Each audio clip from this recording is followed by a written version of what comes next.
નમસ્કાર મિત્રો, અમારા વિડીયોમાં આપ સૌનું હાર્દિક સ્વાગત છે. મિત્રો, આજે આપણે વાત કરવાના છીએ મોહનલાલ માસ્તર સમોસાવાળાની કહાની. દાદરના 2 પગથિયા સામટા સડે ઉતરે એવા તંદુરસ્ત મોહનલાલ માસ્તર 2 વર્ષ પૂર્વે નિવૃત્ત થયા હતા. સાંજે ચાલતા ચાલતા બગીચામાં જઈને બાકડા ઉપર બેઠા હતા. બગીચામાં ભેગા થયેલા મિત્રોને એક હળવી ચર્ચામાં કહ્યું, સત્યનારાયણ ભગવાનની કથામાં આવતો એક ગરીબ બ્રાહ્મણ હું જ છું. મારું વર્ણન શાસ્ત્રોમાં પણ આવે છે. તેના આ વાક્યમાં વિનોદ કરતાં વિષાદ વધુ હતો. મોહનલાલને નિવૃત્તિ બાદ નોકરી કરવી હતી, પણ ક્યાંય મેળ પડતો નહોતો. ખાનગી શાળામાંથી નિવૃત્ત થયા ત્યારે હાથમાં આવેલા 22 લાખ તેની મરણ મૂડી હતી. તેણે સંતાનમાં એકમાત્ર 24 વર્ષની સોનલ નામની દીકરી હતી. મોકો મળે ત્યારે મારી સોનું બહુ હોશિયાર અને ડાહી છે, એમ કહી મોહનલાલ તેના વખાણ કરવાનું ચૂકતા નહીં. સોનુને MBBS પછી PGમાં એડમિશન મળી ગયું હતું. સિનિયર સિટીઝનના ખાતામાં મૂકેલા 22 લાખનું દર મહિને મળતું 14,000 જેટલું વ્યાજ તો ઘર ખર્ચમાં જ ઉડી જતું. ખાનગી મેડિકલ કોલેજની તોતિંગ ફી ભરીને દીકરીને આગળ ભણાવવા માટે લોન લીધી હતી. બીજા ખર્ચાઓને કારણે તેની 22 લાખની મરણમૂડી તૂટી રહી હતી. તેની પત્ની ગીતા પણ તેને સતત સંભળાવ્યા કરતી, શરીર સારું છે તો ક્યાંક કામે જાઓ, આખો દિવસ ઘરમાં ન પડ્યા રહો. તમને નવરા જોઈને મને કીડીઓ ચડે છે. ઘરના બધા જ કામો જાતે કરતી મોહનલાલની પત્ની બને તેટલો વીજળીનો વપરાશ ઓછો કરતી અને રસોઈમાં કરકચર કરતી હતી. ટીવીની ચેનલો અને છાપાનું લવાજમ ભરવાનું તેણે બંધ કરી દીધું હતું. મૂંઝવણમાં મુકાઈ ગયેલા મોહનલાલે બગીચામાં ભેગા થયેલા નિવૃત્ત લોકોને કહ્યું, આ દેશમાં ગરીબોને અને અમીરોને જલસા છે. ગરીબોને બધા સરકારી લાભો મળે છે અને અમીરોના હાથમાં સત્તા છે. મરો બિચારો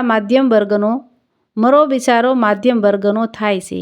માધ્યમ વર્ગનો માણસ મોટી બીમારી છે. છોકરાઓના ઉચ્ચ અભ્યાસમાં ખલાસ થઈ જાય છે. બગીચામાં બેઠેલા મિત્રોએ આ ચર્ચામાં ઘણો વખત કાઢી નાખ્યો. ત્યારે એક વડીલે સૂચન કર્યું, મોહનલાલ, તમને સરસ રસોઈ આવડે છે તો ઘરે ટિફિન સર્વિસ ચાલુ કરો. સમોસા બનાવો, કંઈક કરો. બીજા એક વડીલે તેની વર્ષોથી બંધ દુકાનમાં સમોસાનો ધંધો શરૂ કરવા અને ધંધા જામે ત્યારે ભાડું આપવાનું કહ્યું. મોહનલાલને તેની વાત ગળે ઉતરી ગઈ હતી. તેણે મનોમન નક્કી કરી લીધું કે દરેક માણસ પાસે પોતાની વિશેષતા હોય છે, બસ મારે મારી વિશેષતા બહાર લાવવી છે. દરિદ્રતા સામે પુરુષાર્થ અને આવડતના જોરે લડીને તેને પરાસ્ત કરવી છે. તેને તેની જાતમાં વિશ્વાસ જાગ્યો હતો. મોહનલાલે જૂની દુકાનમાં પૂરી લગભગ અને પરિશ્રમથી સમોસા બનાવીને શહેરની શાળાઓમાં મોકલવાનું શરૂ કર્યું. થોડા વખતમાં તો તેના આંબલી ખજૂરીની ચટણી સાથેના સ્વાદિષ્ટ સમોસા આખા ગામમાં પ્રખ્યાત થઈ ગયા હતા. મોહનલાલ માસ્તરના સમોસા ખાવા માટે રજા અને તહેવારના દિવસે તો લોકો લાઈનો લગાડતા હતા.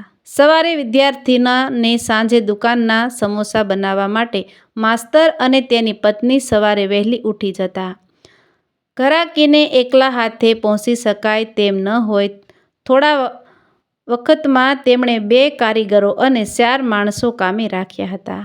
એક વખત નોકરી માટે ફાંફા મારતા મોહનલાલ હવે 6 માણસને પગાર ચૂકવતા હતા.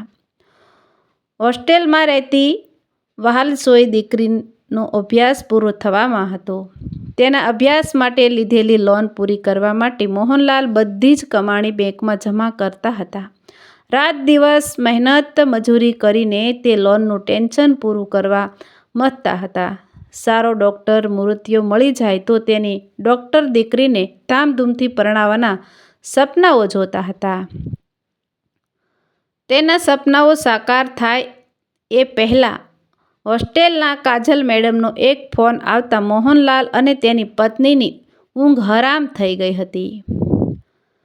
તેના સપનાઓ રોળાઈ ગયા હતા. રાત્રે આવેલા ફોનમાં કાજલ મેડમે પૂછ્યું હતું, સોનલના મમ્મી બોલો છો?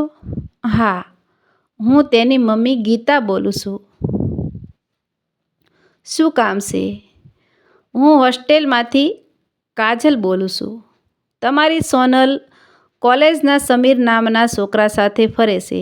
ઘણીવાર રાત્રે 10 વાગ્યા પહેલાં હોસ્ટેલમાં પાછી આવતી નથી. હું પણ એક બ્રાહ્મણની દીકરી છે, એટલે ખાલી તમારું ધ્યાન દોરાવું છું કે તેણે આ છોકરા સાથે લગ્ન કરી લીધા હોવાની અહીં વાતો થાય છે. તમે તપાસ કરજો. કાજલ મેડમ સાથે વાત કર્યા બાદ તરત જ ગીતાબેનને વડોદરામાં ભણતી દીકરીને ફોન કર્યો. મને જાણવા મળ્યું છે કે તું હમણાં હોસ્ટેલના નિયમો પાળતી નથી. અને સમીર કોણ છે? હા મમ્મી, ટિફિનનું ખાવાનું ભાવતું નથી એટલે સમીર સાથે બહાર જમવા ગઈ હતી. કેટલા વખતથી આ બધું ચાલે છે? સોરી મમ્મી, છેલ્લા 3 વર્ષથી. એ મારાથી સિનિયર છે. તેના મમ્મી પપ્પા ડૉક્ટર છે અને લગ્ન માટે તે દબાણ કરતા હતા. એટલે અમે એટલું બોલતા સોનલ ધ્રુસકે રડવા લાગી. થોડી વાર પછી આગળ કહ્યું, અમે લગ્ન કરી લીધા છે. બીજી જ્ઞાતિનો છે. રૂઢિચુસ્ત સ્વભાવના પપ્પા નહીં માને તેથી અમે લગ્ન કરી લીધા છે. ફોન મૂકીને તેણે રડમસ અવાજમાં મોહનલાલને માંડ સમજાવ્યું કે સોનુએ સમીર સાથે લગ્ન કરી લીધા છે. એની વાત સાંભળીને મોહનલાલ અવાક બની ગયા હતા. હૃદયના ધબકારા વધી ગયા હતા. થોડીવાર પછી ક્રોધિત ચહેરે બોલ્યા, આવી રીતે લગ્ન કરનાર સોનુને હવે હું ઘરમાં પગ નહીં મૂકવા દઉં. જો તે સોનુને આ ઘરમાં આવવા દીધી છે તો હું ઘરમાં જીવતો નહીં રહું. મોહનલાલના ફરમાન પછી સોનલ ક્યારેય તેના ઘરમાં પગ મૂકી શકી નહોતી. મોહનલાલની જાણ બહાર તેની પત્ની ઘણીવાર તેને ફોન કરતી હતી. તેના ઘરની શેરીમાં ખુલતી એક બારીમાં દીકરીનું મિલન સ્થાન બની ગઈ હતી. સોનુ તેના મમ્મીને મળવા બહાર શેરીમાં બારી પાસે ઊભી રહેતી. ઘરમાં રહેલી મમ્મી સાથે તે શેરીમાં ઊભા રહીને ભીંજાતી આંખે બારીમાંથી વાતો કરતી. પોતાની ઈચ્છાનુસાર લગ્ન કરનાર સોનલ ક્યારેય તેના ઘરમાં પગ મૂકી શકી નહોતી. મોહનલાલના ઘરની જાણે રોનક છીનવાઈ ગઈ હતી. બારીમાં તેની માને મળવા આવતી દીકરીની વાત તેનાથી સાની રહી નહોતી. પછી તે બાબતે કશું બોલતા પણ નહીં. એકની એક દીકરીએ મા બાપને અંધારામાં રાખીને તેની રીતે લગ્ન કરી લેતા મા બાપના બાગની ફૂલવાડી સુકાઈ ગઈ હતી. મોહનલાલને 5 વર્ષમાં ગટપણ દેખાવા લાગ્યું. સમોસાનો ધંધો ઓછો કરી નાખ્યો હતો. લાંબા વખત સુધી હેરાન થવું એના કરતાં ક્ષણવારમાં મોત આવે તો સારું, તેવી તે ભગવાનને પ્રાર્થના કરતા રહેતા હતા. મોહનલાલની પ્રાર્થના ભગવાને સાંભળી લીધી હોય તેમ એક દિવસ તેને અસહ્ય દુખાવો ઉપડ્યો અને હાથ પગ ખેંચાવા લાગતા એક ટ્રસ્ટ સંચાલિત હોસ્પિટલમાં તેણે લઈ જવામાં આવ્યા હતા. ઇમરજન્સી વિભાગમાં ડૉક્ટરે તેને તાત્કાલિક સારવાર આપી. આઈસીયુમાં દાખલ કર્યા બાદ ત્યાં રાઉન્ડમાં આવેલા સુપર સ્પેશિયાલિસ્ટ ડૉક્ટરે તેને તપાસી ફાઇલ ઉપર લખેલા દર્દીના નામ પર નજર નાખી. મોહનલાલ સુનિલલાલ પાઠક નામ વાંચીને તેણે તરત જ પૂછ્યું, આ પેશન્ટ પેલા મોહનલાલ સમોસાવાળા તો નથી ને? હા સર, આ એ જ મોહનલાલ છે. મેડિકલ ઓફિસનો જવાબ સાંભળી ડૉક્ટરે સૂચના આપતા કહ્યું, આ પેશન્ટે ભરેલી તમામ રકમ તેમના સગાને પરત આપી દેવાની છે.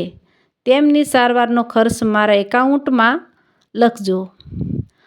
આઈસીયુમાંથી બહાર નીકળીને તેણે તરત જ તેની ડૉક્ટર પત્નીને ફોન કર્યો. સોનલ, તારા પપ્પા જલારામમાં દાખલ થયા છે.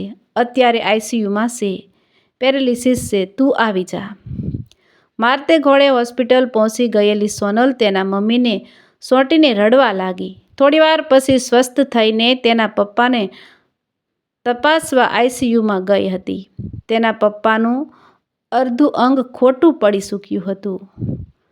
તબિયત સુધારા ઉપર આવતા 8મા દિવસે મોહનલાલને હોસ્પિટલમાંથી રજા આપવામાં આવી ત્યારે સોનલે કહ્યું, પપ્પા, તમારી સારવાર મારો પતિ સમીર કરે છે. તમારા નિશ્ચય પ્રમાણે તમે કહેશો નહીં ત્યાં સુધી હું ઘરમાં પગ નહીં મૂકું, પણ તમને હું મારા ઘરે તો લઈ જઈ શકું ને. સમીરે પણ પપ્પાને અહીંથી સીધા અમારા ઘરે લઈ જવાનું કહ્યું છે. દીકરીની વાત સાંભળી મોહનલાલે ઈશારાથી મુખ સંમતિ પાઠવી. ત્યારે ઘણા વખતે સોનલ અને તેના મમ્મીના ચહેરા પર પ્રસન્નતા જોવા મળી હતી. સોનલ તેના પપ્પાને જાતે વ્હીલચેરમાં બેસાડીને સમીરની કાર સુધી લઈ આવી હતી. સમીરે મોહનલાલને બેસાડીને કાર પોતાના ઘર તરફ વાળી ત્યારે કારમાં ગીત ગુંજતું હતું. ये जीवन है, इस जीवन का यही है रंग रूप. थोड़े गम है, थोड़ी खुशियाँ, यही है साव धूप. ये जीवन है ना सोचो इसमें अपनी हार है कि जीत है. इसे अपना लो जो भी जीवन की रीत है.